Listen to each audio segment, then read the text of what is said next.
you could be well dressed. You could be you're looking put together, walking on the street. You want to ask somebody for directions before Google Maps is not working properly, and then they're like, sorry, I don't have any money to give you, and I'm like, yo, I'm not asking for money.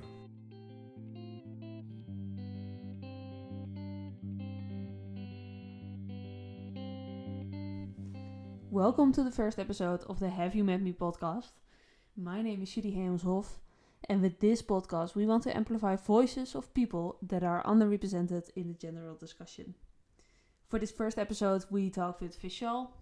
Vishal had an interesting story to tell about what it was like for him to move from India to the Netherlands and how he feels about his integration into the Dutch culture.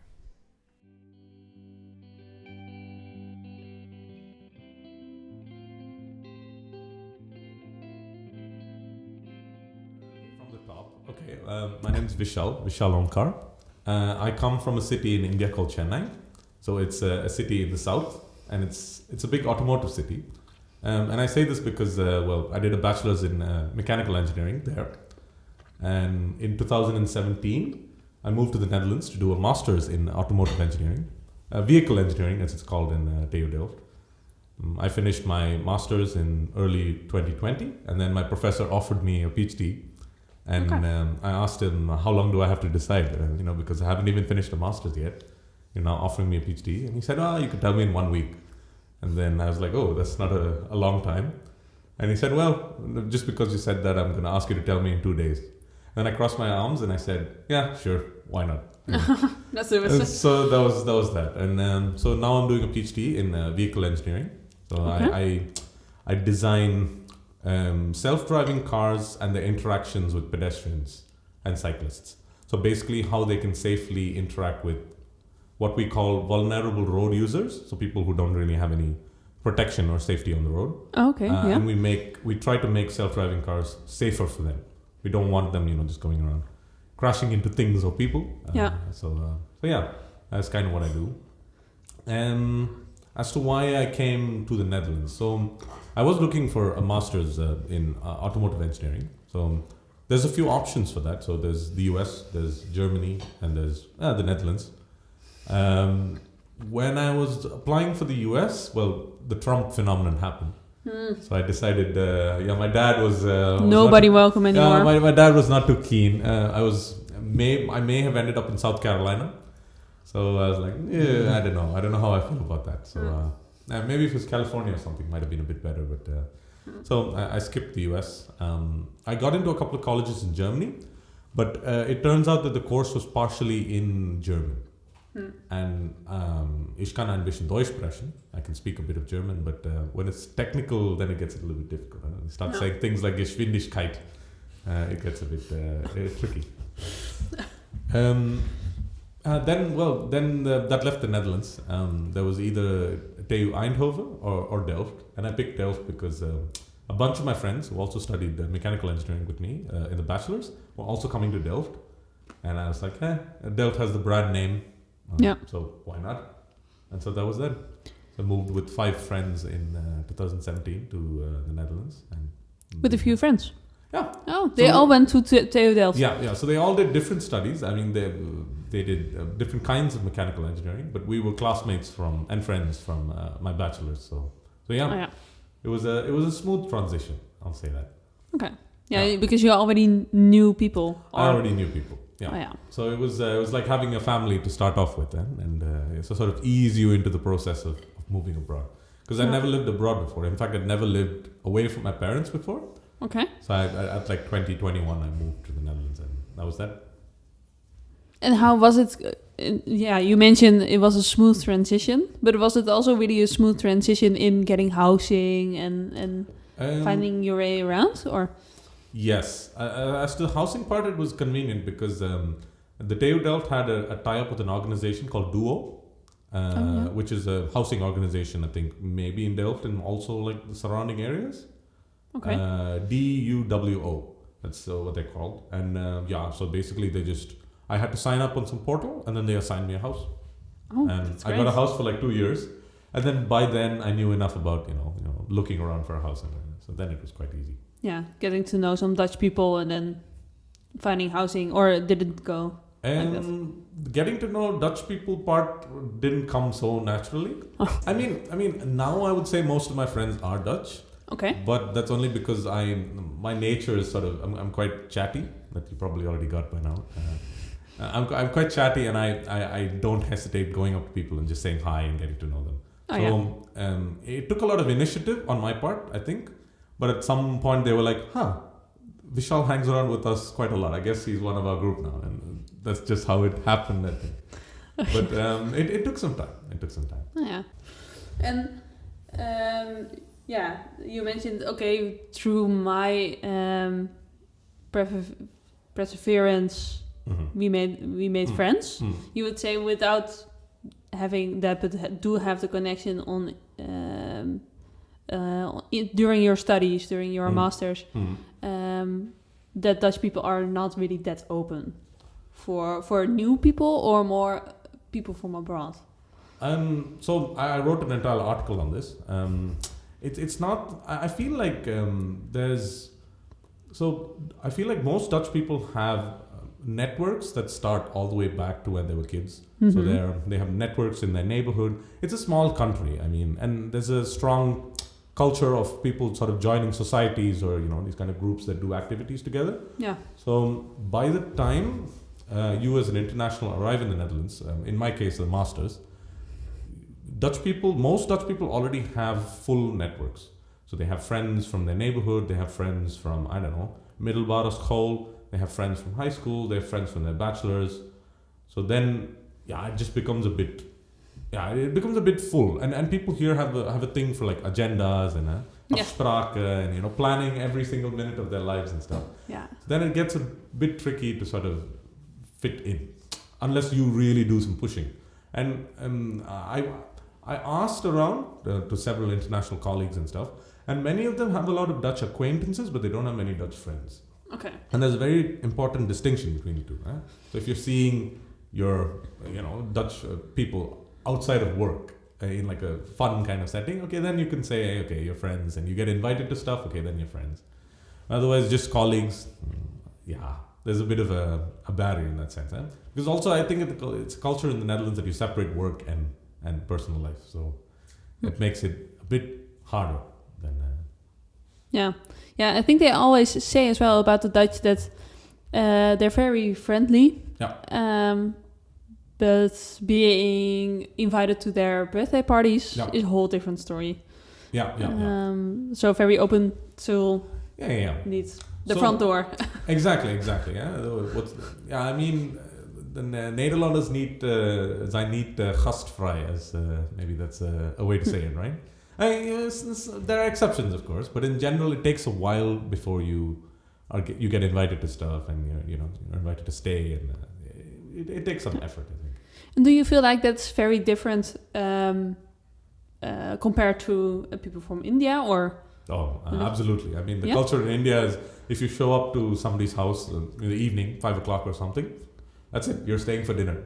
No excuses. They will sit you down and they will feed you till you can't eat anymore. But here it's like you get the message that okay, you get one cookie and then you get one cup of tea and then that's it. There's no second cookie. There's no second cup of tea. And then they say, it's getting like dinner time, which is a signal that you need to leave so that we can eat now. Yeah. Of course, there's always exceptions. Once you make friends, that goes away. But in the beginning stages, it's very there's a bit of and then appointments. For example, taking appointments to meet your parents or meeting a good friend who's just full up for 2 months or something. And I'm like, okay, it's just how it is. But do you feel like that's in India also a lot different? As I also always feel like, I have 7 days in my week. I have to work 40 hours of that week. And then in the evening, on that evening, I want to be free because, I don't know, my favorite TV show is on. I don't know, something else.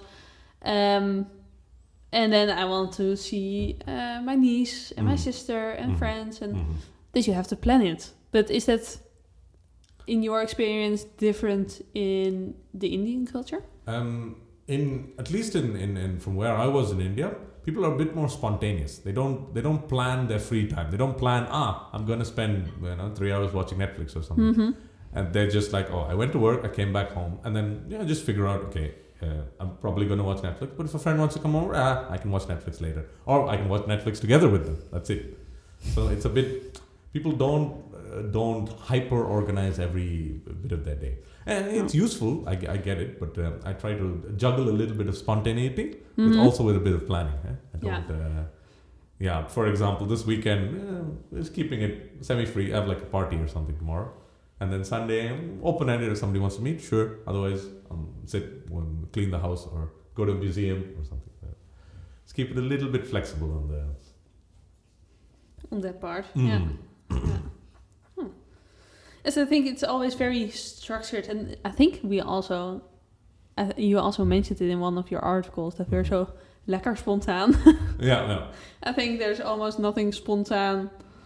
And at least for me, how I am, I think, I don't know, maybe a funny joke is very spontaneous, but the rest is not very spontaneous. Yeah. So, but what I think I said in the article is that people in the Netherlands find it a good quality if you're spontaneous. That's because spontaneity is so rare here. You don't find it that often, but if somebody is spontaneous, then, they actually like it. Yeah. Because it's a refreshing change from generally how people like to live, right? It's very efficient. I think the Dutch way of living is even the eating and stuff. It's not uncommon to see people with a sandwich in one hand and an apple in the other hand and cycling on the way to work or something. Really? I haven't seen that. I've seen students in Delft do that. Okay. Maybe those are students indeed. It's like 9 o'clock. It's time for studying. 8:45 lecture. Or something. Yeah, exactly. 8:30. Okay, let's go. But Indian cuisine is an elaborate affair. Right? So you take a lot of time to eat it and cook it. Yeah. Usually, indeed, it's quite efficient. That you would say, okay, 6 o'clock dinner. 6:30 finish, and then when you are really efficient, you do the tidying up. Yeah. And then by 8, you have your evening. Indeed. So that's the part where I see a lot of running around. So you're like, going to this appointment, going to that appointment, going to this appointment.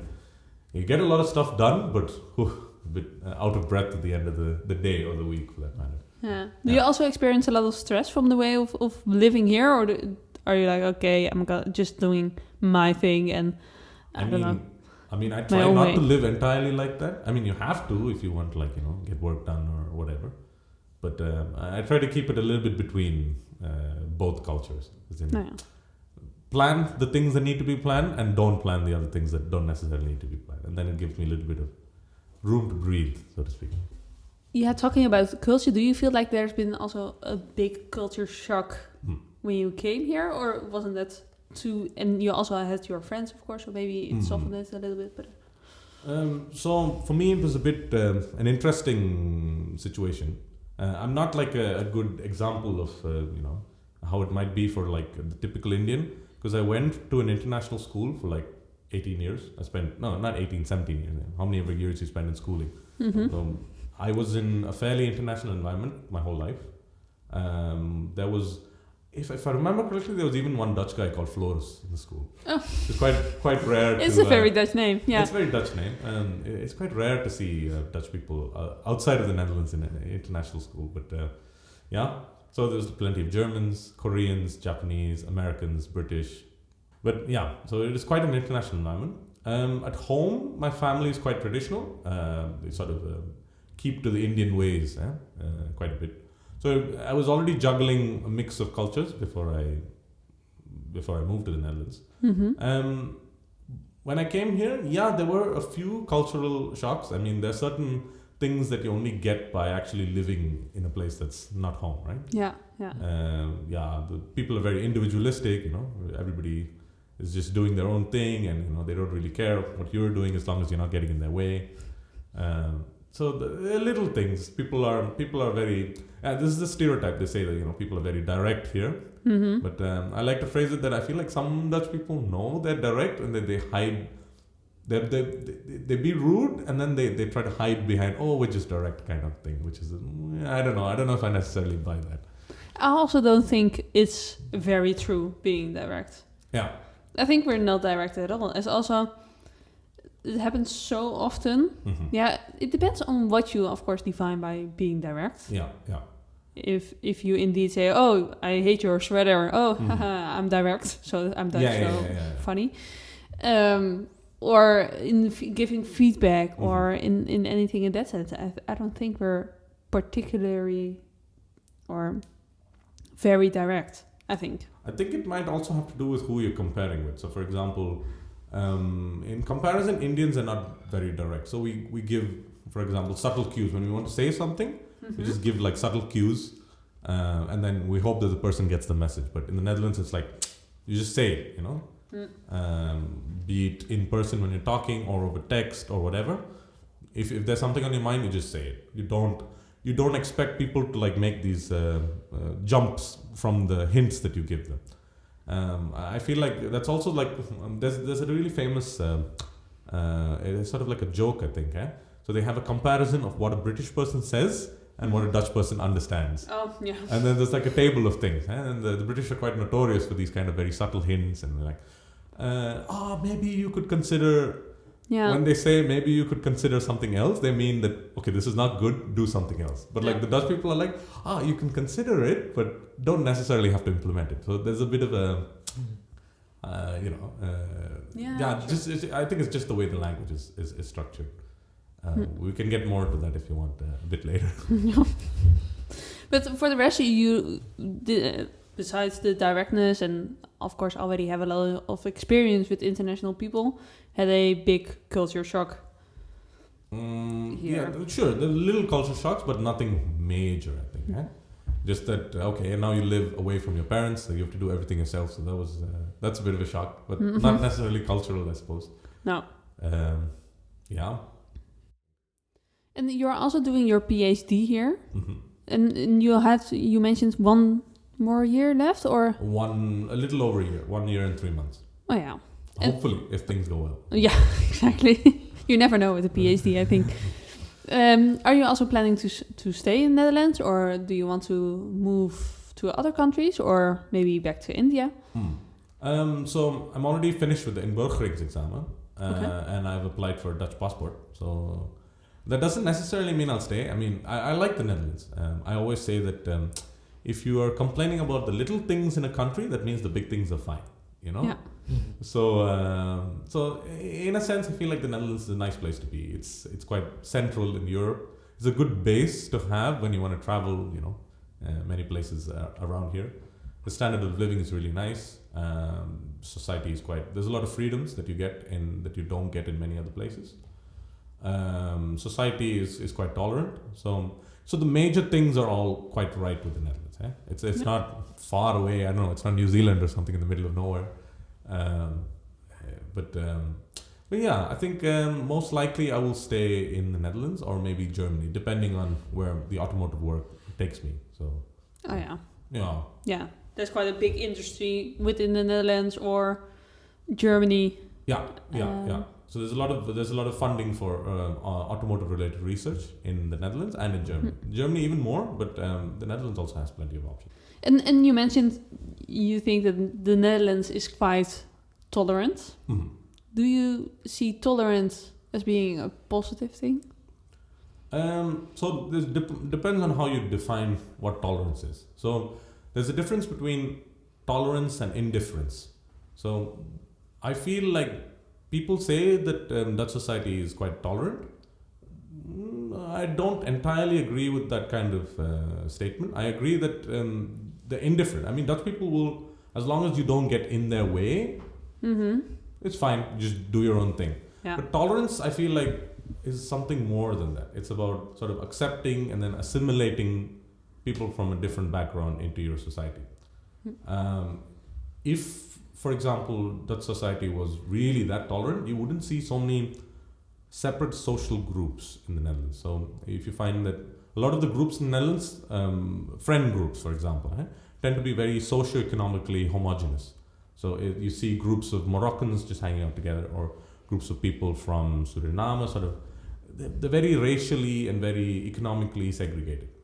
And segregated is a very charged word. I'm not using it lightly here, but there's barriers, I see. You don't necessarily see a truly international environment, except maybe in like universities. At least that's the impression that I'm getting. So there could be things to sort of make it a little bit more mixed. But I completely agree. In the Netherlands, it's usually it's all fine. You can be whatever you want. Yeah. As long as you don't bother me. Exactly. As long as you don't do it in my face. Yeah. Then it's fine. Yeah. And in principle, that's nice. I mean, nobody's going to bother you if you want to do whatever you want to do. But like, it's also nice to sort of have some interaction and like sort of exchange of cultures a bit more freely than it is right now. It's just an observation. Yeah, true. But it also depends on. Of course, it's nice. You have all the rights, so to say, for same-sex marriages, or I think there's a lot of protection. I think for that you can be who you want to be. Yeah. But I think we can't toot our own horns too loudly. Yeah. As I think we do many things very well, or we in the Netherlands most things go very well, very structured. I think on the financial area, I think you get quite some help. Economy. Yeah. But tolerance, I feel like that's usually I hate the word as well. Because it really feels like you just be here, just live, or whatever, but don't be your whole self. I think it's best summarized in the statement. Do normal. Yeah. Which is So you can just be normal. Don't be too weird, because that's too much. You know? So it's well summarized in that statement, I think. Yeah. You can't be. You shouldn't be. I mean, you get. It's just frowned upon to be too different or too away from the median or the mean, so to speak. Yeah. And I think we also speak many times in stereotypes. Yes. For example, yesterday, I don't know when this podcast is coming out, but then it's not yesterday anymore. But it was about the World Cup of football that the Moroccans lost against France, I think it was, and that they portrayed Moroccans in the Volkskrant, in a certain way that you were like, okay, but this completely does not portray how people from Morocco, oh god, Morocco are. It's stereotypical. It's stereotypical, indeed. Do you also experience, as being an Indian guy, I can experience that? I think that there are many stereotypes on that as well. Do you hear those often? I mean, I live in a bubble. I'll be honest. The university is like historically, universities have been some of the most progressive places in like a society. So I'm talking thousands of years. There's always been people from different cultures visiting, scholars and stuff. The universities are sort of not a good representation of how it is outside of in the daily life in the country. But I have experienced some stereotypes. Most recently, and one thing that I didn't mention in my column, so I was at Schiphol a couple of months ago or something, 7 a.m. in the morning. I went early because my flight was, and then there were delays in Schiphol for like 4 hours or whatever. So I went really early. Hadn't even had tea or something to wake up in the morning. I go to the security check, and then there's this one guy, I don't know, he's been up all night or something. The moment he sees me, he starts making like these weird Indian imitations, like shaking his head and calling me like Arjun Singh and like waving his hands and stuff. So I was like, okay. It's very interesting to see that after like a couple of hours of waiting in a queue in the morning and like feeling really shitty because you didn't get much sleep. But like that strikes you a little bit. I'm like, okay, where is this coming from? Yeah. So these stray incidents. So it's kind of like this. So it doesn't happen all the time, but it happens often enough that you can't ignore it. See what I mean? There's other incidents. I mean, you could be well dressed. You could be you're looking put together, walking on the street. You want to ask somebody for directions before Google Maps is not working properly.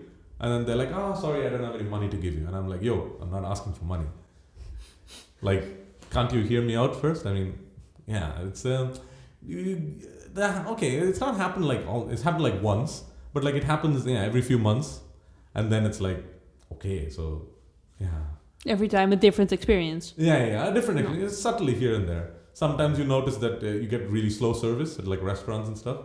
There's people who come after you and then they're getting serviced quite a bit and you're just sitting there. Yeah, it's a bit weird. It doesn't happen often, but it happens. Yeah.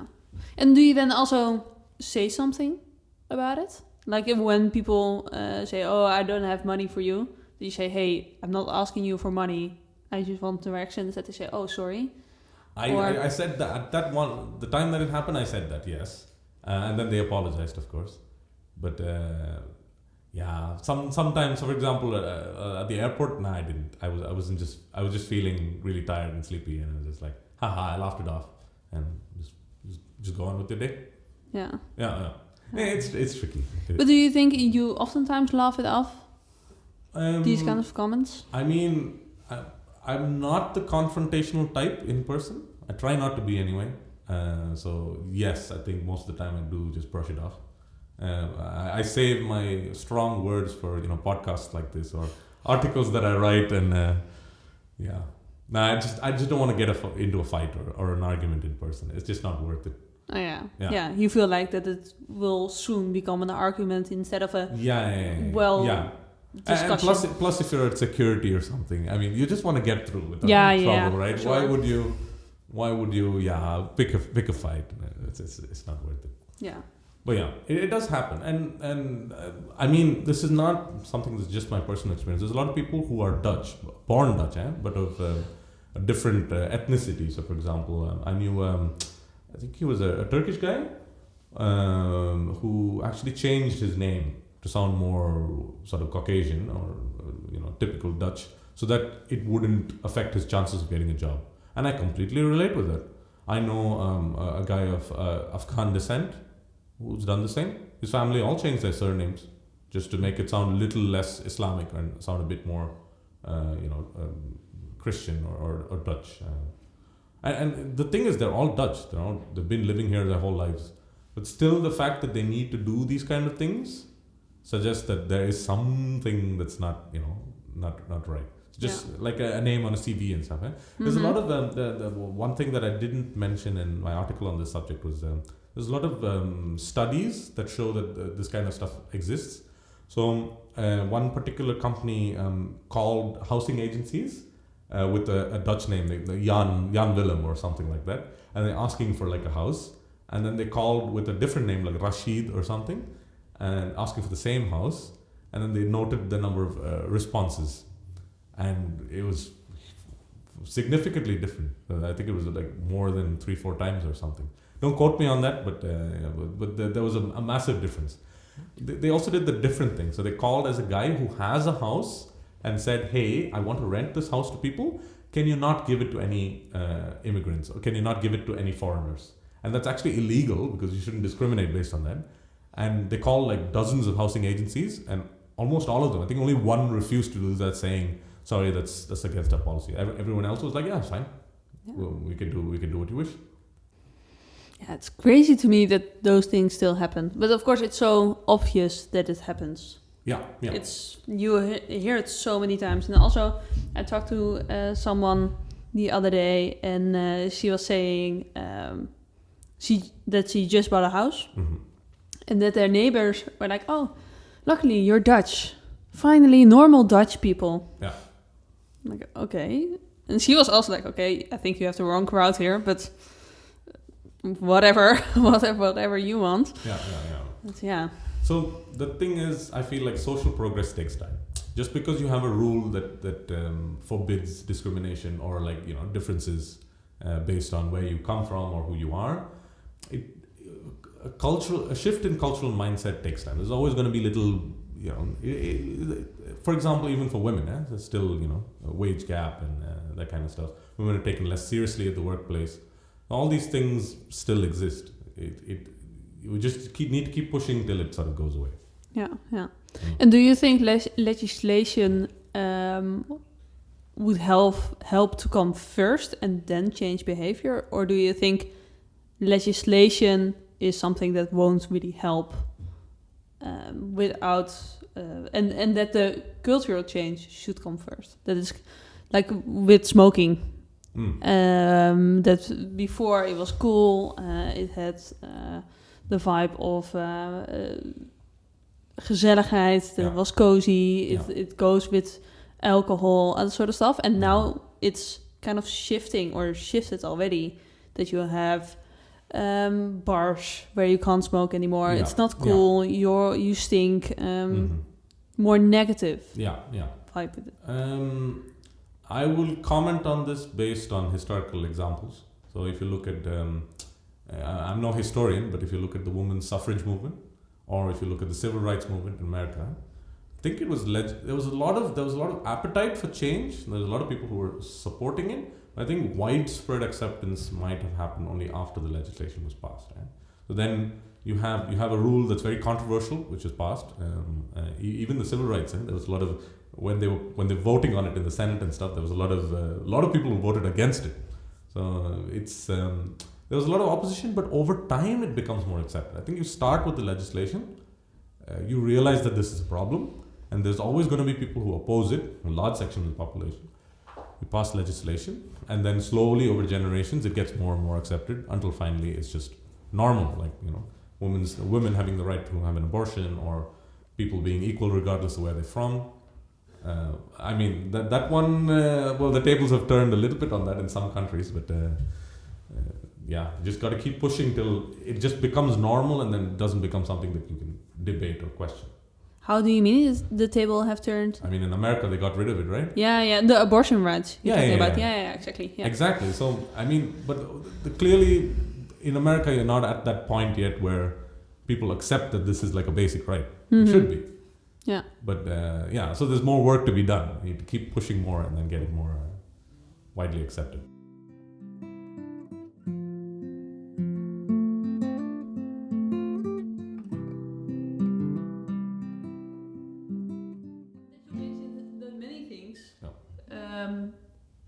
Come from India. Yeah. What we have in the Netherlands and maybe also in other countries. Yeah.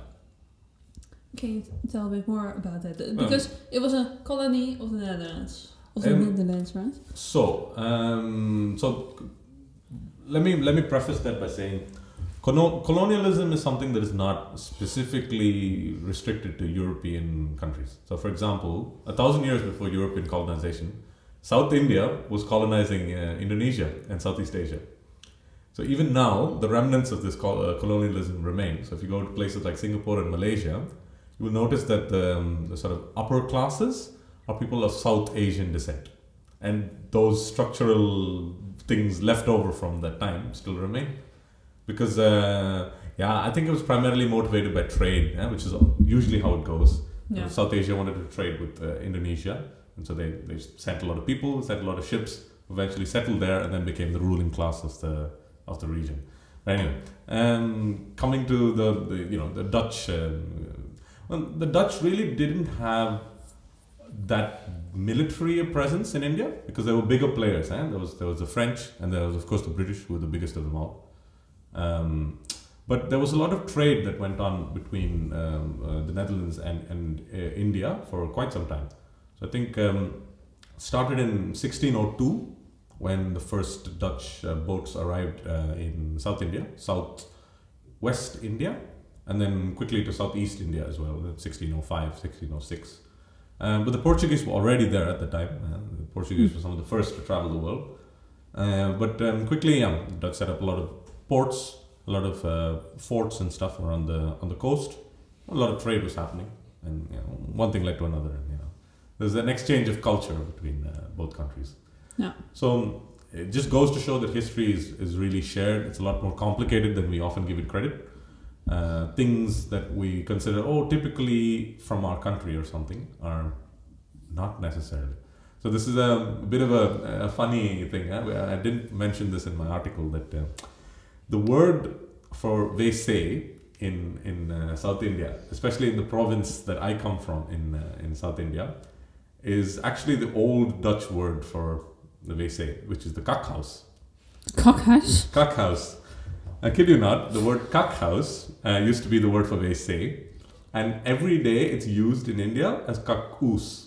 Oh. So if you ask, hey, where is so and so, it's like, he's in the kakoos.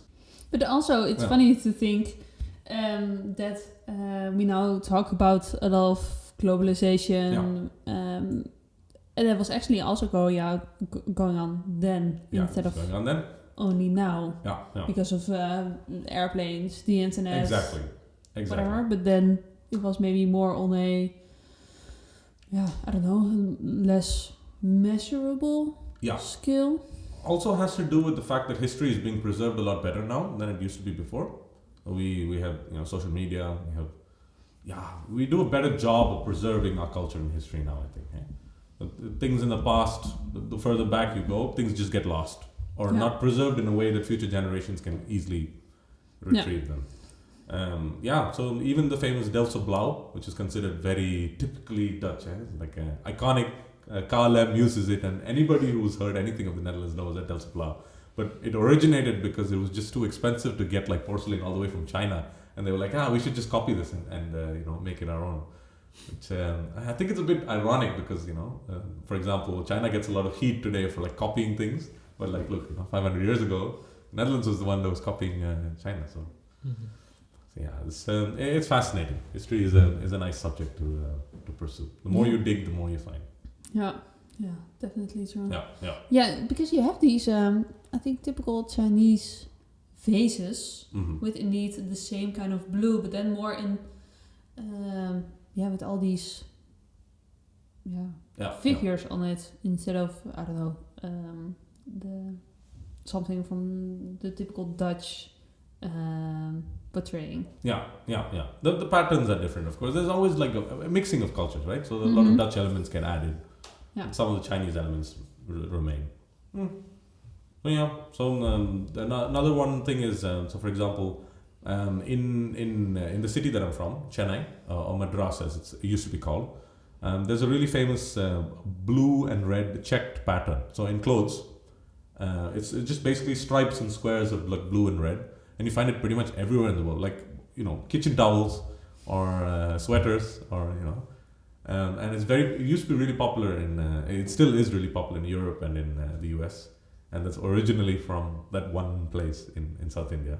And then some people were like, this is kind of cool, we're just gonna take it and then popularize it. But then you forget where it's originally from. But also going back to the housing, we talked a little bit about how it's difficult for expats or people from abroad to find housing, or having to change their name because it's too far from typical Dutch names. How big do you think a network plays in the Dutch society? That you get more done, or find a better job, or like you said, network is king. I mean, the sooner you figure it out, I think the better in general. I mean, but that's a thing that applies to almost every country, right? So it's not specific to the Netherlands, I think. But I set quite some stock in the saying. They say that it's not what you know, but who you know that gets things done. Okay, it's a mix of both, but it's good to have both, I think. Network certainly makes it easier because when you can vouch for somebody, that already skips all those months or years of getting to know somebody and then getting them to trust you and so on. If they have somebody who they trust, who trusts you, then it just passes on like that. I think it's a very useful concept to sort of assimilate into yourself and figure out that you make good friends, make friends in different fields, and that really helps you in life. Yeah, I do think it's not really a typical Dutch thing. I think it happens across cultures, across countries. But I'm also sometimes just thinking, how fair is that system? As because, for example, if you go back and you did elementary school, just play around, having fun, blah blah blah. Then you're going to high school, and then you have to choose your studies. Yeah. But in these studies, and also maybe already during internships during your school, you don't have as much money, or your parents don't have money to send you to an internship. Or during your bachelor's degree or just college, if you don't get these chances to go to an internship, there's always less chance of gaining experience in the field. Yes. Getting to know people who can help you in the future. Yeah. Maybe you go to a students community, studentenvereniging. Society. Society. If you don't go to those, then you have less chances of getting where you want, or because you simply don't have the network. Yeah. And also, if you already have the chance of being practically educated or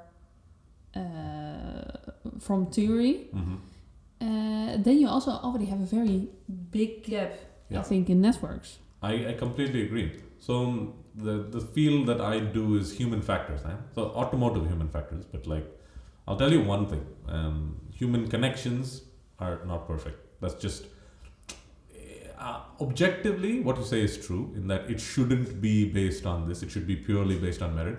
That sounds like an ideal to aim for. Yeah. But I don't know. There's something what you say, like the whole connection thing, is very fundamental to human nature. It'll take a while, I think, to sort of get rid of that, or if we even want to get rid of that.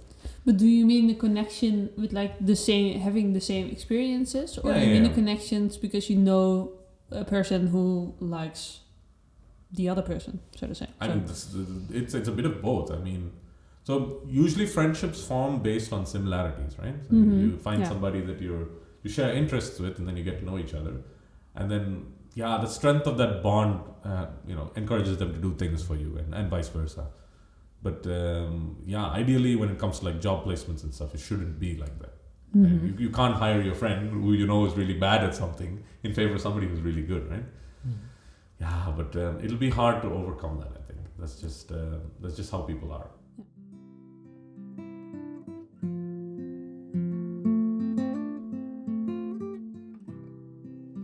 But also with self-driving cars, I read an article quite a while ago about these softwares being racist or discriminate. Sense? That, well, if you, for example, are in the Tesla, then you have this dashboard in there where you can see people walking around your car, or a cyclist going by, or whatever. But a black person, he wouldn't recognize. Yes. So this is, I think this is the issue with the data set. And yes, it's true. We use just a bunch of images of like people, of cars and stuff, right? So the sort of the algorithm that the car uses to detect people is based on the training data set that we've given it. And if that doesn't have a very representative population of people, so it has mix of like, white people, black people, different animals of different types and everything, it struggles to detect what it hasn't been trained on to detect. As simple as that. There was I don't remember this 100%, but there was like this one incident in the US where the car got really confused because there was a man wearing like some sort of clown outfit and he was chasing a chicken across the road. Like, how do you plan for this kind of thing? What is the US? Maybe cut that part. At least then you can sue somebody. Yeah. It wasn't in the manual. So. Yeah. So these kind of weird kind of incidents is just like you can't foresee this, right? Because it's trained to detect persons who are standing upright, but not somebody who's like bent down on all fours, kind of.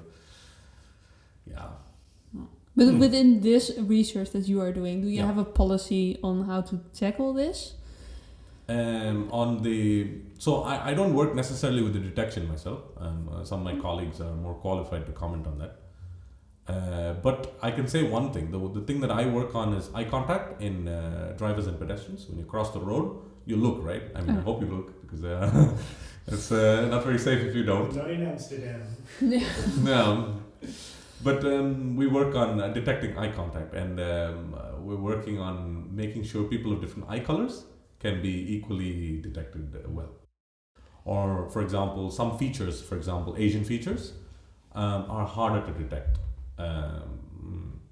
There's something to do with eye physiology, of course. Some parts of the eye are not fully visible to the eye tracker. There's also that, but it just means that we should design better devices that make it a bit more useful for people of different ethnicities. Yeah. But I can also see that when you're wearing glasses, for example, that can already Yes. be bothered by the software as well. Yeah. So it can't track people who wear glasses at the moment that well. Unfortunately, I can see fine without glasses. So. Okay. Would you also include really rare eye colors like purple, for example, which is 1 in a million or You're something? thinking like Elizabeth Taylor, huh? Yeah. Very famous actress. Yeah, I mean, it's not like we don't make the devices ourselves, of course. Mhm. We just use them to track people's eyes and see how they look on the road. But I imagine that the manufacturers of these eye tracking devices are definitely looking into that. Huh? Yeah. We just so there's plenty of applications, I think. So also, for example, in automated vehicle communication with pedestrians.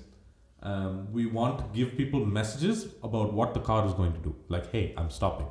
Or, hey, I'm going. So don't get in my way now. How do you do that so that everybody understands it? Do you want to do it in Dutch? That means people who don't speak Dutch don't understand. Do you want to do it in like a red color? Maybe people who are colorblind don't get it. Do you want to have emojis? Maybe some people from different cultures, the emoji means something different to them.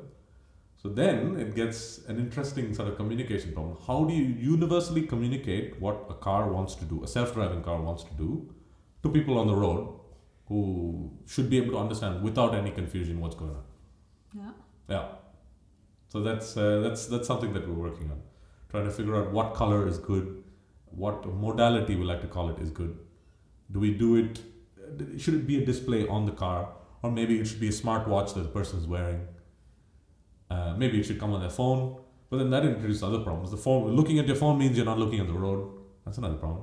Should it be virtual reality? You wear these kind of glasses, and in the virtual reality tells you, hey, a car's coming and it's going to stop now, so you can cross. So a lot of things to worry about. Yeah, that makes it very difficult to figure out. Yeah, we're really good. Our brain is really good at filtering out all the things we don't need and just focusing on the things we need. Because otherwise we'd just be overwhelmed. Yeah. So you sort of evolutionarily sort of good at like figuring out. I need to know what the eye contact means, and then we don't notice anything else. Anyway, very technical discussion. Yeah, but I think that's very interesting, and also to think, okay, how is it? How can you also make technology ethically? Yeah. Okay, for everyone. Yeah, I completely agree.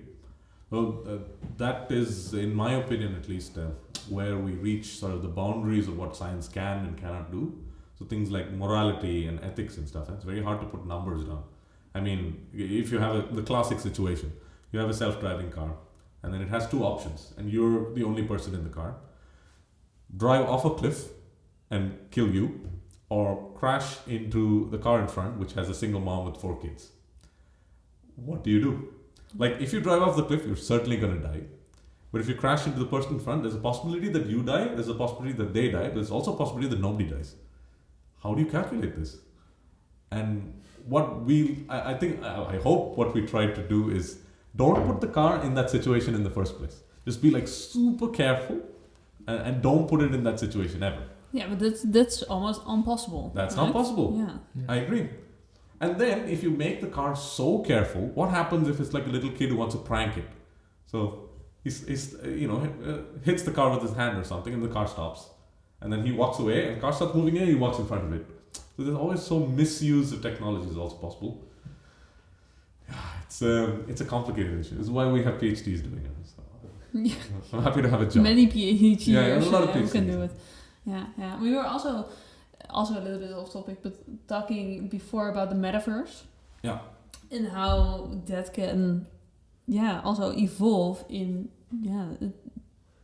kind of changing the whole reality of people, and what is legislation in the online world. Are there rules? Are there laws? Are there the same laws? Yeah. There was also a woman who felt molested or harassed in the metaverse, but is it real? Because it's, there are so many... There is one thing that will maybe give you an idea on this. Legislation always lags behind technology. It's just usually how it works. Yeah. Because it's something new, and then they think, it takes time for the technology itself to crystallize, which means become sort of in a stable version that people can actually use. And then it takes more time for people who are not technical to sort of understand it.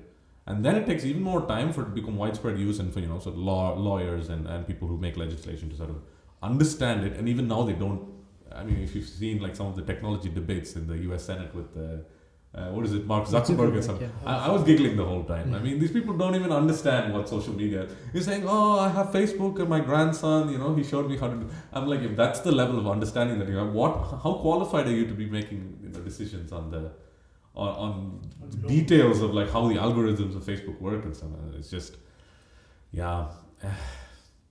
it's going to take a while. Like once technology becomes stable, then people are going to figure it out and then... What do you think about the position that we are slowly becoming more like cyborgs in a way? Just to paraphrase, because for example, the phone, right, is widely spread, but it's become a necessity to us in a way. So when we got outside the house to Google Maps, the weather and so on.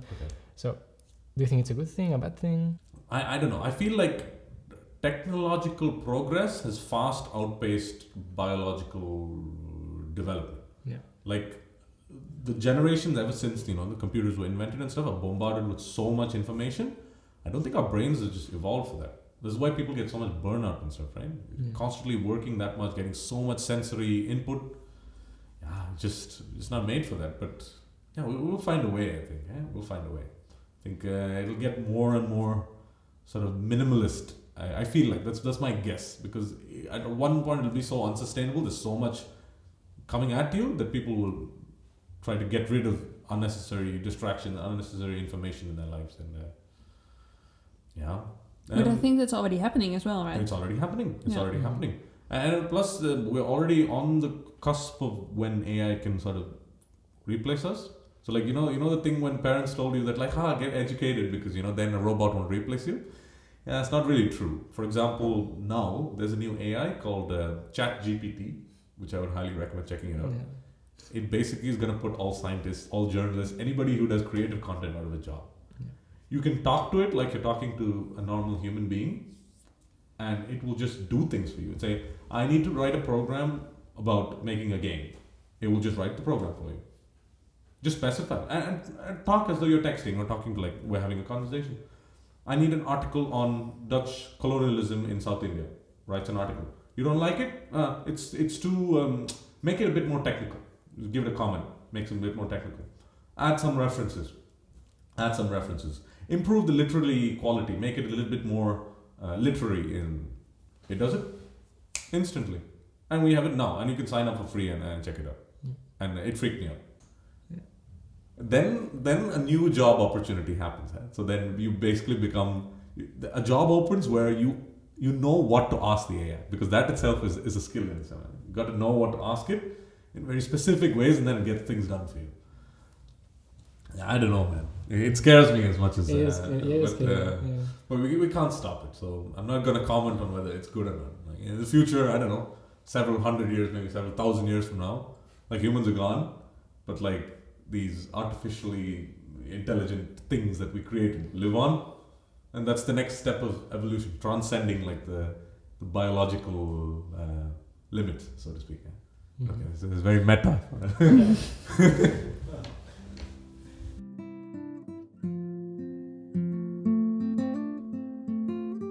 What topic we were talking about before was that we read in your article about being kind of in between two cultures. Yes. How do you feel about it now? And do you think it will change in the future as long as you're staying here for longer, and does it bother you to be in between or? No. I think I was actually thinking about that. I think I've sort of more strongly cemented my place in between the two cultures. Like I feel it even more now. Like the more I stay here, the more I feel sort of out of place in India, but I also don't feel entirely in place here. As in, how do I say this?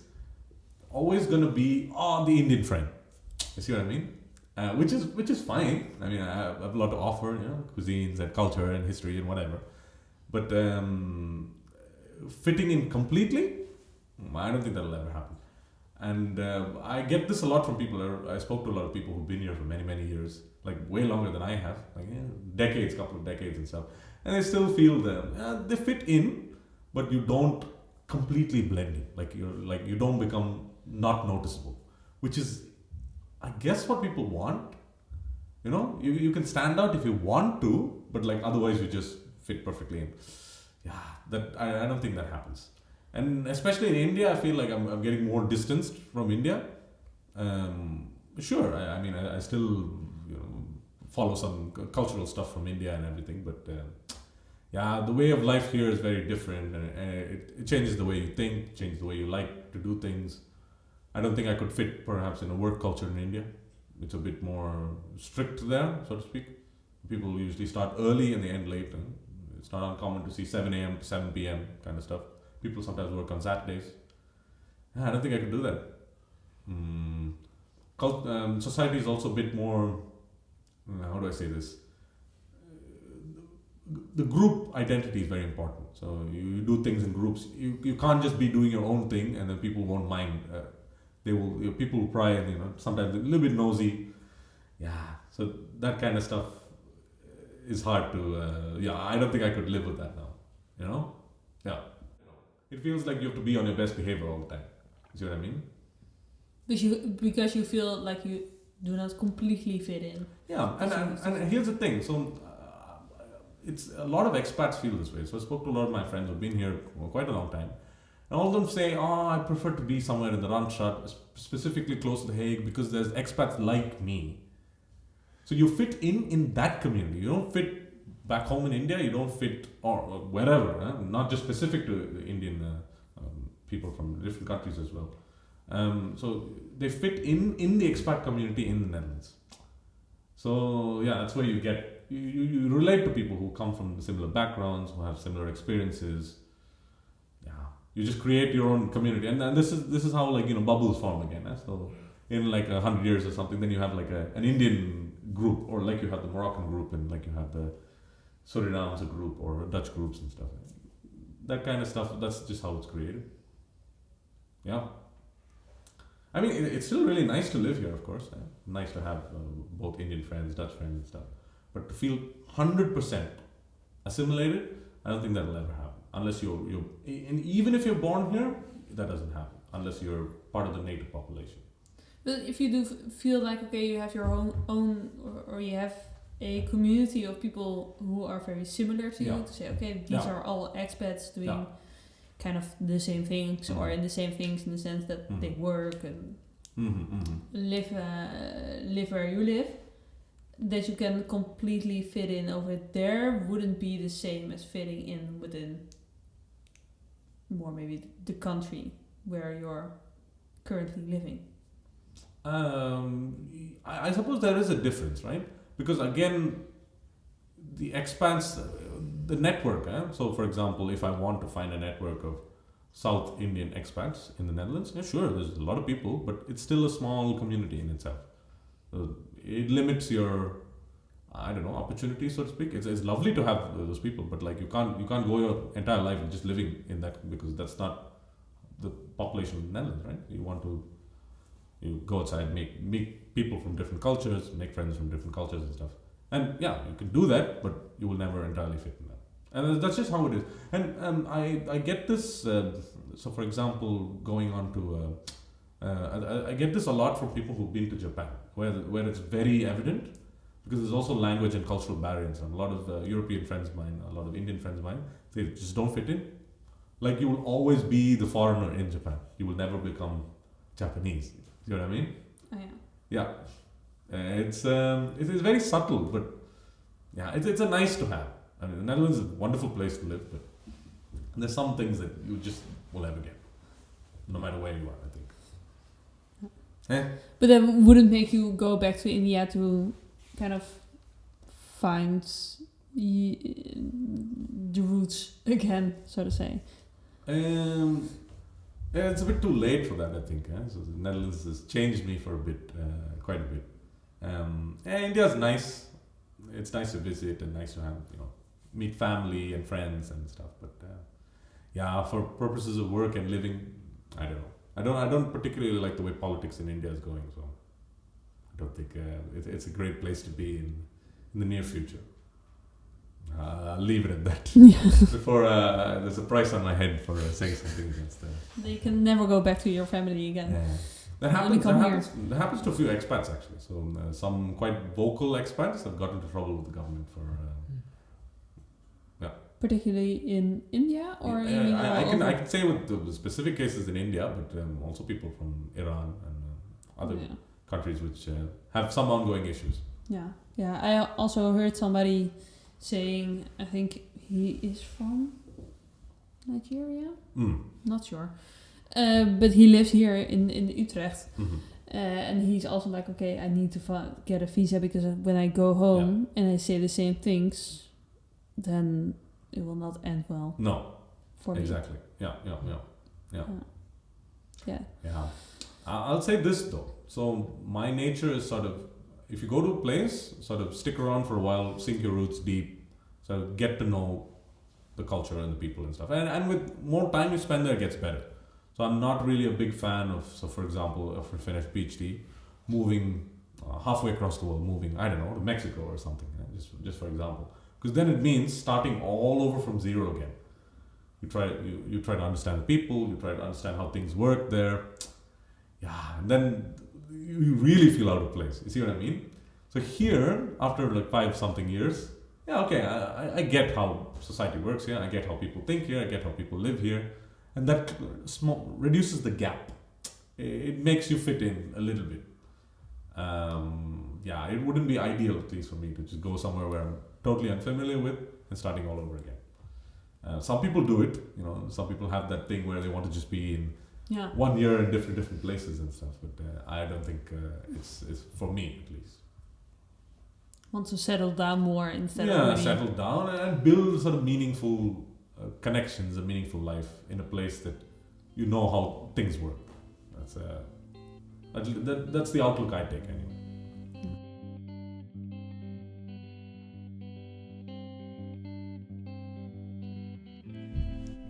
Thank you all for listening to our first episode with Vishal Onkhar. If you want to connect with Vishal, you can find him on LinkedIn and you can read his articles on TU Delft, the journalist platform of TU Delft. In 2 weeks we will publish our new episode. Follow us on Spotify or your other favorite listening channels and be notified when the new episode is live. See you then.